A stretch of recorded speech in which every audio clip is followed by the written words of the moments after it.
That song just hits. I love it. Oh yeah, that is like built for me. The thing that I absolutely love about, and this is true of like most well done kind of like easy core, pop punk with breakdowns, if you will. Yeah.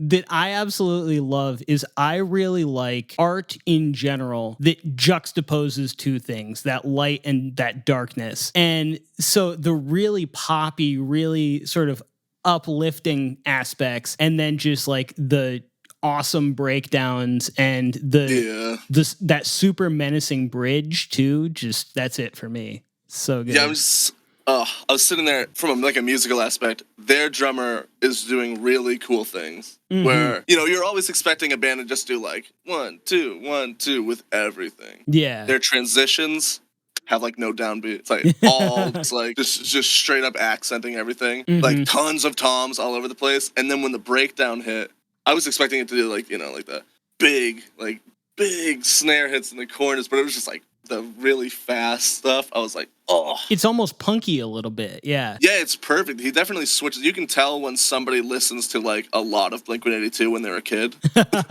Because they end up doing like the weird Travis Barker style, like transitioning from feels thing, which is very cool. Yeah, I especially really like in the bridge too, the tone shift. How it's like everything, whether it's been poppy or if it's been heavy, has been at that point like, pretty up tempo. And then it gets to, is the water cold? Just like that really like slow brooding, like quick breath.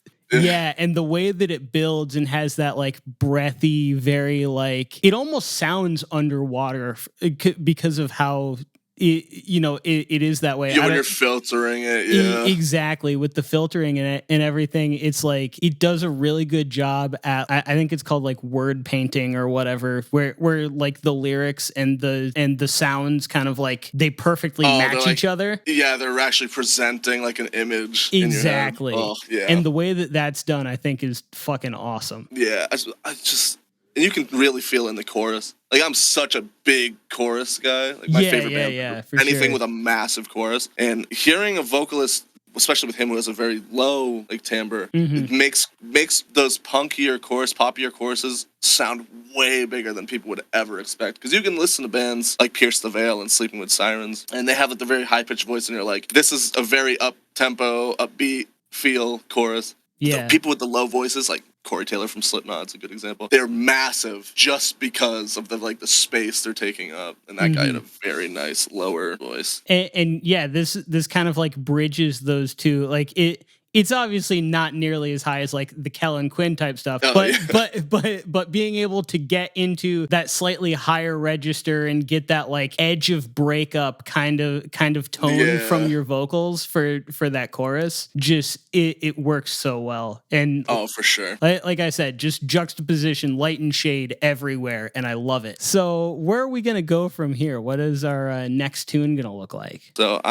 this is my absolute favorite local band right now in my area. And being from Massachusetts, everybody is close-knit. Yeah. Like, very together. But these guys, they're called In Good Nature. They're absolutely incredible. They're kind of emo, kind of post-hardcore, kind of pop-punk, kind of just like a strict alt. And it's just very massive, very big, very cool. Awesome. Very sing-along tunable. But yeah, this is Arms Like Branches.